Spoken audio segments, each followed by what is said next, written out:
சிலுவையின் சிந்தனை 7ஆம் வார்த்தை, seventh word, the last word, reunion, மீண்டும் இணைதல். லூக்கா 23ஆம் அதிகாரம் 46வது வசனம். Luke chapter 23 verse 46.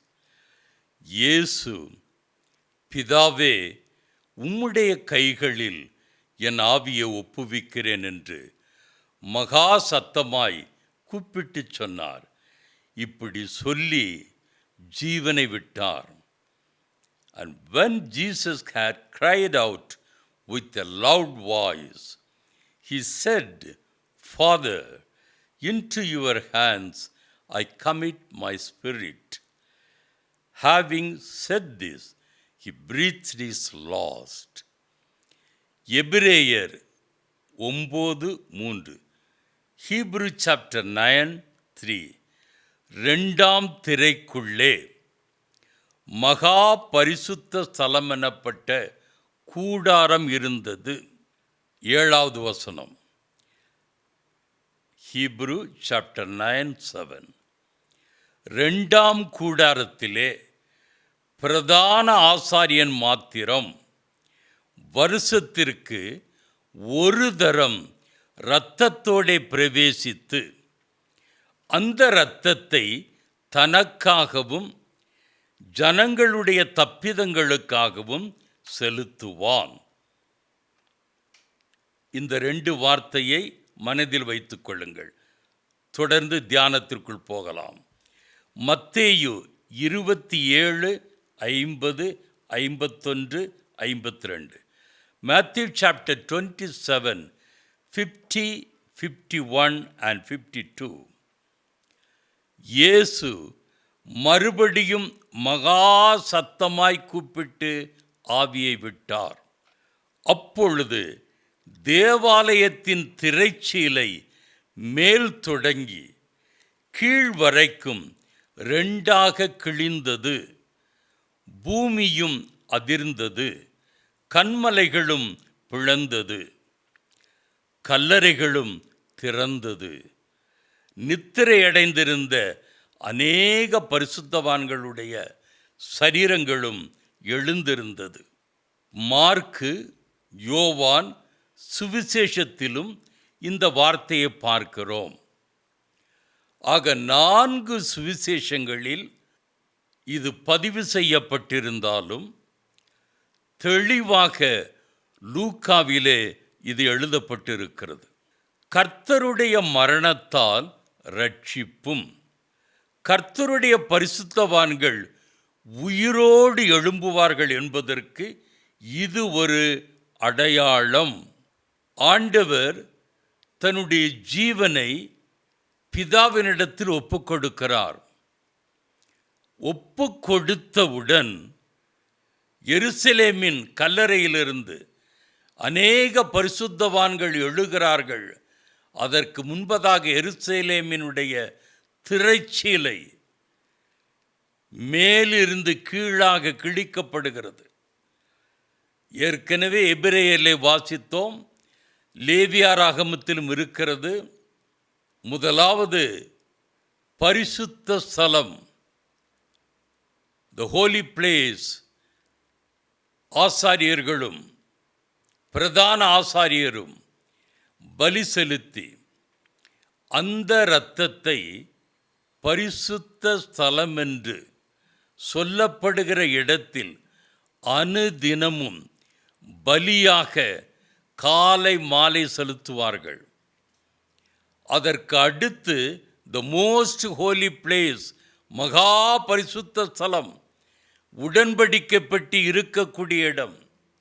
அந்த கிருபாசன தண்டைக்கு பிரதான ஆசாரியன் மாத்திரம் வருடத்திற்கு ஒரு முறை அந்த மகா பரிசுத்த ஸ்தலத்தில் தன்னுடைய பாவங்களுக்காக, இஸ்ரவேல் ஜனங்களுடைய பாவத்திற்காக பலி இரத்தத்தை கொண்டு செல்வான் என்று பார்க்கிறோம்.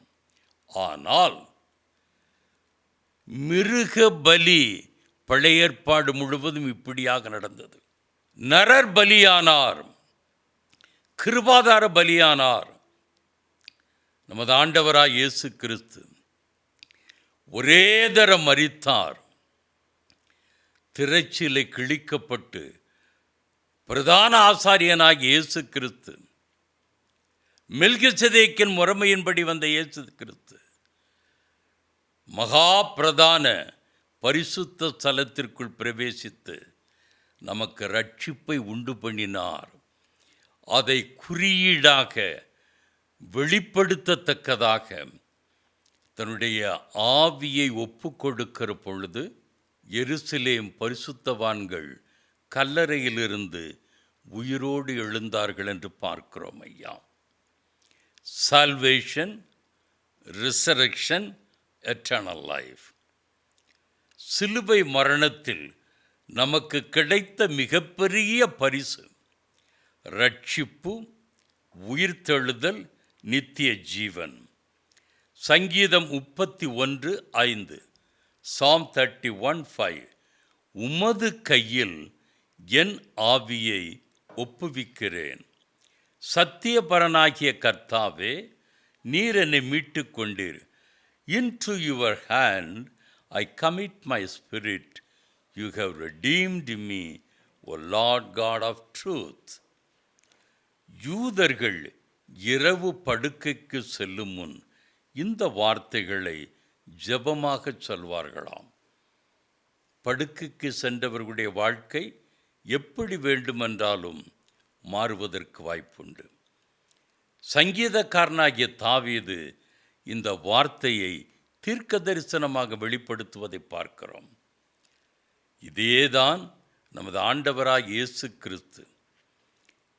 இஸ்ரவேலனும் யூதருமாகிய அவர் பிதாவினிடத்தில் தன்னுடைய ஆவியை ஒப்பு கொடுப்பதை பார்க்கிறோம். பிரசங்கி 12:7, எக்லிசியாஸ்டஸ் 12:7, மண்ணானது தான் முன்னிருந்த பூமிக்கு திரும்பி ஆவி தன்னை தந்த தேவனிடத்திற்கு மறுபடியும் போகாததற்கு முன்னும் அவரை உன் வாலிப பிராயத்திலே நினை.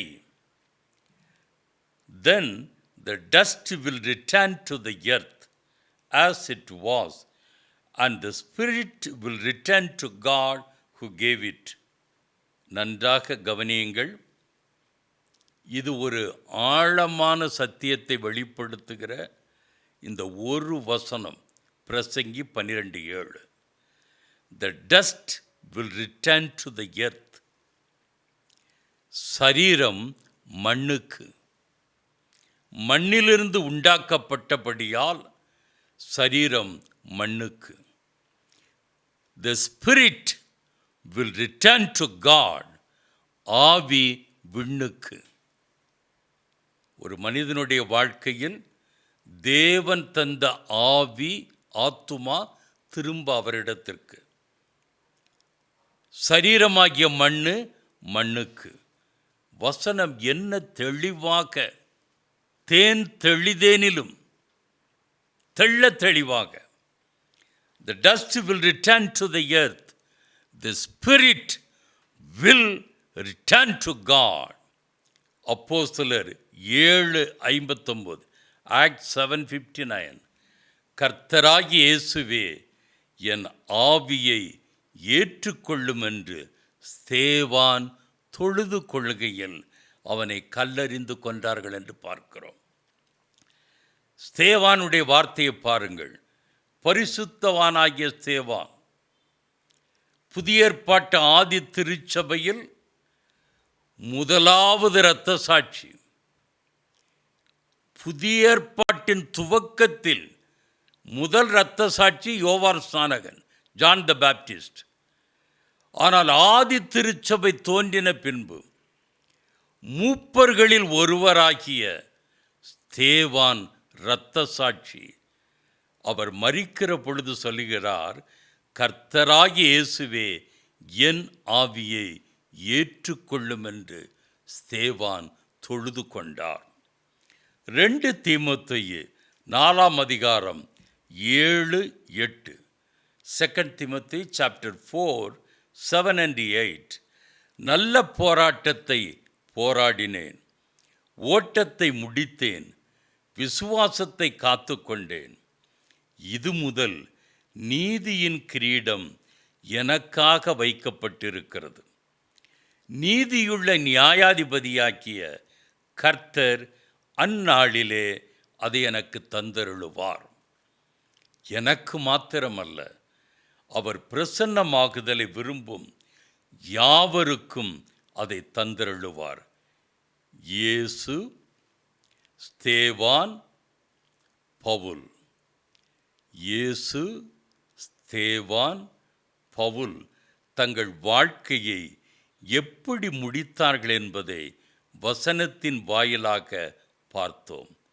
எபிரேயர் 2:14-15 அதிக முக்கியமான வசனம். Hebrew chapter 2:14 and 15.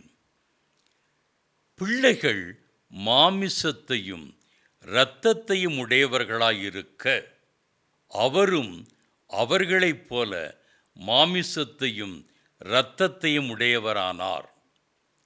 மரணத்துக்கு அதிகாரியாகிய பிசாசானவனை தமது மரணத்தினாலே அழிக்கும்படிக்கும் ஜீவகாலமெல்லாம் மரண பயத்தினாலே அடிமைத்தனத்திற்குள்ளானவர்கள் யாவரையும் விடுதலை பண்ணும்படிக்கும் அப்படியானார். மரணத்துக்கு ஸ்பிரிச்சுவல் டெத் அதிகாரியாகிய பிசாசானவனை தனது சிலுவை மரணத்தினாலே அழிக்கும்படிக்கு, மரண பயத்தினாலே ஒவ்வொரு நாளும் மனிதர்கள் விடுதலை பண்ணும்படிக்கு அப்படியானார். எபிரேயர் 10:19-21-22. Hebrew chapter 10:19, 20, 21 and 22. சகோதரரே, நாம் பரிசுத்த ஸ்தலத்தில் பிரவேசிப்பதற்கு இயேசுவானவர் தமது மாமிசமாகிய திரையின் வழியாய் புதிதும் ஜீவனுமான மார்க்கத்தை நமக்கு உண்டு பண்ணினபடியினால், அந்த மார்க்கத்தின் வழியாய் பிரவேசிப்பதற்கு அவருடைய இரத்தத்தினாலே நமக்கு தைரியம் உண்டாயிருக்கிறபடியினாலும், தேவனுடைய வீட்டின் மேல் அதிகாரியான மகா ஆசாரியர் நமக்கு ஒருவர் இருக்கிறபடியினாலும், துர்மனச்சாட்சி நீங்க தெளிக்கப்பட்ட இருதயம் உள்ளவர்களாயும் சுத்த ஜலத்தால் கழுவப்பட்ட சரீரம் உள்ளவர்களாயும் உண்மையுள்ள இருதயத்தோடும் விசுவாசத்தின் பூரண நிச்சயத்தோடும் சேரக்கடவோம். நம்முடைய ஆராதனையில் திருவிருந்து அல்லது பரிசுத்த பந்தியில் பங்கு கொள்ளுகிற பொழுது இப்பொழுது நான் சொன்ன இந்த வசனங்கள் வாசிக்கப்படும். இது சிலுவை மரணத்தினால் பிதாவினிடத்தில் அவர் தன்னுடைய ஆவியை ஒப்புக் கொடுத்தது நிமித்தம் உண்மையுள்ள இருதயத்தோடும் விசுவாசத்தின் பூரண நிச்சயத்தோடும் அந்த கிருபாசனத்தண்டையில் நாம் சேரக்கடவோம். ஆரோன் வம்சத்தில் வந்த அத்தனை பிரதான ஆசாரியர்களும் வருஷத்தில் ஒரு முறை மகா பரிசுத்த ஸ்தலத்திற்குள் மக்களின் பாவங்களுக்காகவும் ஆசாரியனின் பாவத்திற்காகவும் பலி இரத்தத்தோடு பிரவேசிக்க வேண்டும். நிரந்தர தீர்வு இல்லை. அதனால் நிரந்தர தீர்வில்லை. மெல்கிசதேக்கின் முறைமையின்படி வந்த பிரதான ஆசாரியராகிய இயேசு சிலுவை மரணத்தால் தீர்வு ஏற்பட்டது, நிரந்தர தீர்வு ஏற்பட்டது. ஆகவே அதை நினைவு கூறத்தக்கதாக நாம் பரிசுத்த பந்தி அல்லது திருவிருந்தில் பங்கு கொள்கிறோம். சிலுவை சிந்தனைகள் ஏழையும் இதயத்தில் இருத்தி ஜெபிப்போமா? மன்னிப்பு, மீட்பு, ஒப்படைப்பு, ரட்சிப்பு, தவிப்பு, முடிப்பு, ஏற்பு. அன்பின் ஆண்டவரே, சிலுவையின் சிந்தனைகள் இந்த 7 வார்த்தைகளுக்காக இந்த ஆண்டும் உம்மை நினைவு கூர்ந்து ஜெபிக்கிறோம் ஐயா, துதிக்கிறோம் ஐயா, நன்றி செலுத்துகிறோம். 2000 ஆண்டுகளுக்கு முன்பதாக எங்களுடைய பாவங்கள், அக்கிரமங்கள், மீறுதல்களுக்காக மனுக்குலம் ரட்சிக்கப்பட வேண்டும், பரலோகம் வந்து சேர வேண்டும் என்று பெரிய வெள்ளிக்கிழமை காலை 9 மணி துவங்கி 3 மணி வரைக்கு கபாலஸ்தலம் என்று சொல்லப்படக்கூடிய கொல்கதா மலையில் வானத்திற்கும் வையகத்திற்கும் நடுவாக சிலுவையில் தொங்கினீரே. 7 வார்த்தைகளை எங்களுக்காக வெளிப்படுத்தினீரே. ஒவ்வொருவருடைய வாழ்க்கையிலும் மிகப்பெரிய விமோச்சனத்தை, விடுதலையை அந்த 7 வார்த்தை கொடுத்திருக்கிறது ஐயா. ஒவ்வொரு ஆண்டும் அதை நினைவு கூறுகிறோம். இந்த ஆண்டிலும் நினைவு கூறுவதோடு மாத்திரமல்ல, அந்த 7 வார்த்தைகளும் எங்களுடைய வாழ்க்கையில் நிறைவேற வேண்டும் ஐயா. அன்றாடகம் நிறைவேற வேண்டும்.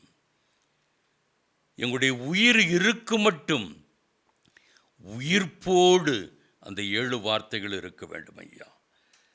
எங்கள் ஒவ்வொருவரையும் உடைய கரத்தில் ஒப்புக் கொடுக்கிறோம்.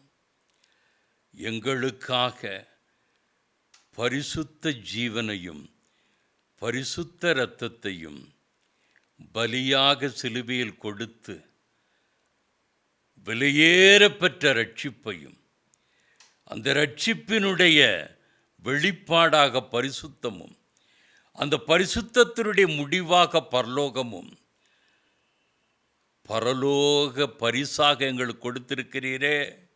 நன்றி, நன்றி, நன்றி ஐயா. அதை சுதந்திரிக்கிறவர்களாக, சுவிகார புத்திரர் புத்திரிகளாக எங்கள் ஒவ்வொருவரையும் மாற்றும் ஐயா. துதி, கனம், மகிமை எல்லாவற்றையும் உமக்கே ஏற்பிக்கிறோம். கிறிஸ்து இயேசுவுக்குள் ஜெபம் கேளு பிதாவே. ஆமென்.